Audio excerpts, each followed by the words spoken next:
Today on the Philly Talk podcast, we are going to talk about the fact that the Titans seem to be preparing for Jordan Davis' return. We talk injury reports for both teams, King Henry's statement on the Eagles' D-line, and more.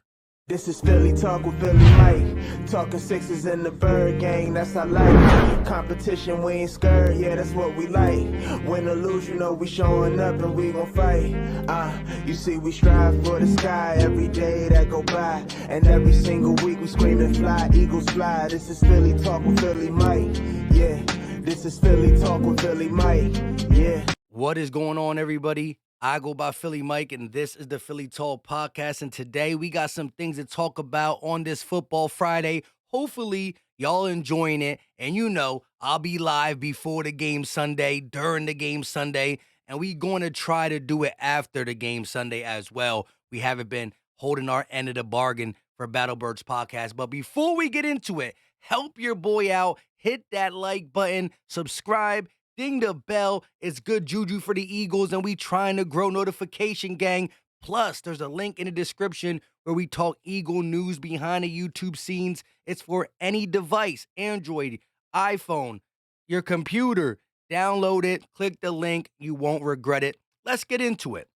So I saw Derrick Henry speak on a couple things, but the thing that stood out is how he talked about the Eagles D-line, and the beat writer for Tennessee pretty much threw Jordan Davis in there like they are preparing for him. Now, we heard Nick Sirianni come out and say that he's had a great week of practice. He looks good. We're hopeful. But again, this is the first round rookie you draft. No need to rush things. We are 10-1. And although this game is important, as every other game is, because of the Vikings, because of the Cowboys, we understand that. Do what's right for this man's career. You invested moving up to get him, and I believe he's going to be much more than a run stopper throughout his entire career. But let's see. The Titans seem to be preparing for Jordan Davis. King Henry said they are as good as advertised. Let's hear it. With the focus, your focus being on Philly, what do you make of their front? You know, Jordan Davis, Lavelle Joseph, Sue, Cox, all those guys that they have. Penetrating, disruptive, play hard, run to the ball, and I think they're as good as advertised. Kept it pretty simple, right? You got to give compliments. You don't want to give the enemy too much. You actually got to say what you really feel. There's been players that come out and say, like, they ain't about nothing. But he gave us our respect. Guys like BG, Fletch, Sue, and Linval have been doing it for a long time. Now, the Eagles' run defense was getting beat up, but we went out and got reinforcements in Sue and Linval.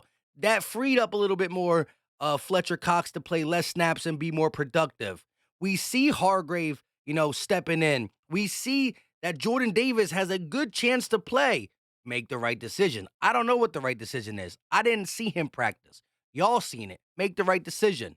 But the simple fact is, we don't know how good this run defense is for the Eagles. They got the players and the rotation now to keep fresh guys out there, whether they're in their 30s or not, to have a legit run defense depending on the scheme called. I believe the players are there to execute it. Let's see if we can do it. And this is the biggest test. I understand I talked about 3.2 yards a carry for Derrick Henry in the last three. But if you listen to this interview a little bit longer, they talk about Derrick Henry's best games are in December. Big guys run hard in the cold, I guess. He don't understand why, but it's statistically proven. That being said, if we can slow down Derrick Henry, that means a lot going forward, where one of our biggest deficiencies on defense is stopping a run. If you can slow down this guy, regardless what he's coming off of the last three games, you are sitting good with your rotation from here on out.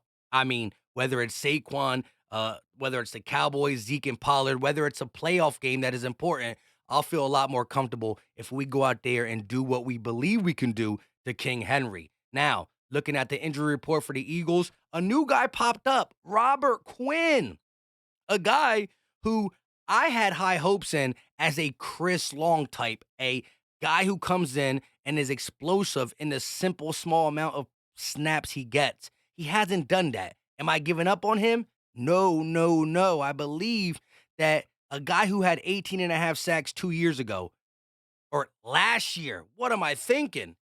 is still there. He hasn't shown it, but as long as he comes to life in the key moments to the end of this season, I'm cool still. It's a 4th-round pick. We structured his contract where he probably won't be here next year, but I just need productions in the games that matters to help this team, especially with a guy like CJ Gardner-Johnson going out for an extended period of time. So we need more pass rush to help out the secondary. But here we go. CJ Gardner-Johnson, kidney. Robert Quinn, knee. Both them, of course, DMPs, and both of them are ruled out.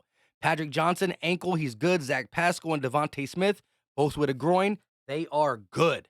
Now, when we look at Tennessee's side, defensive lineman, D. Atori, he's knee, not good, he's out. Cody Hollister, a wide receiver, out. And Elijah Molden, one of their DBs, is out. Jeffrey Simmons, their best defensive lineman, is questionable. He's going to do his best to give it a go. He spoke about it. He doesn't feel up to 100%, but he's probably going to give it a go.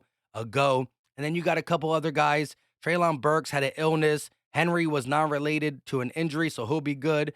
Offensive lineman Ben Jones, concussion, no injury designation.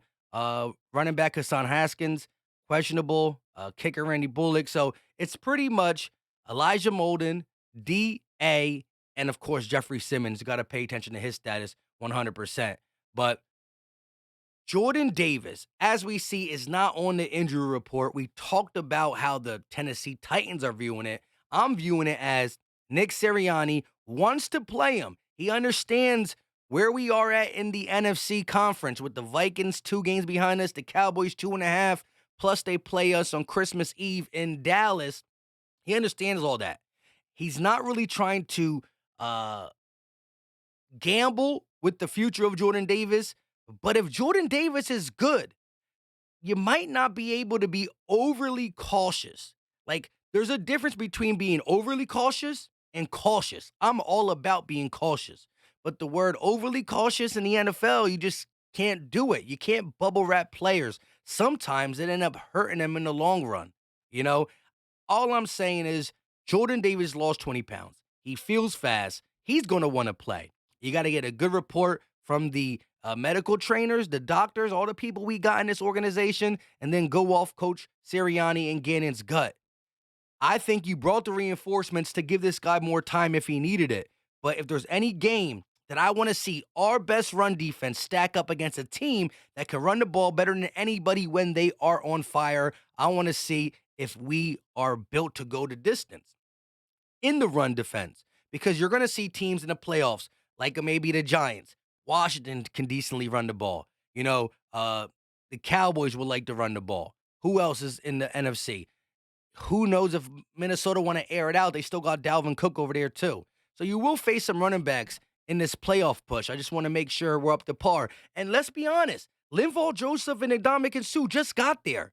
They played one game good, one game iffy. They're still getting their NFL legs. So by no means are we who we are after this game, but this is a big challenge, and I would like to see us at more full health to see how we fend off a Russian attack as lethal as this could be when they are clicking on all cylinders.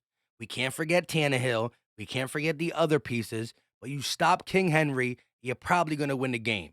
11-1 sounds beautiful. And again, we talked about physicality. Shout out to y'all, because y'all crushing the emojis in the chat. I liked every single person who put the emoji in the chat up until the last hour because, you know, I'm doing this video now. But if you are making it, again, to the 9-minute mark, we're just going to do to the end of every video until we see if it works for the Titan game. Next week, we'll see who we play, and we'll figure a new thing to do. But I've been seeing some people comment that don't normally comment, so it's good to see some new names, some new faces in Eagle Nation. So once again, shout out to y'all. Let me get an Eagles chant real quick. E-A-G-L-E-S, Eagles! Let me know 2 things. Do you believe Jordan Davis will play? You can say Davis yes, Davis no. I know what you mean by that because you made it this far. Drop the muscle emoji in the chat. Davis yes, Davis no. Combine them if you want. Shout out to y'all. Let me know your thoughts. You don't just got to do the muscle emoji. If you want to let me know something I said about something I said on this video, good, bad, ugly, sad, let me know. Eagle Nation. 11-1, round the corner. We gots to get it. We out.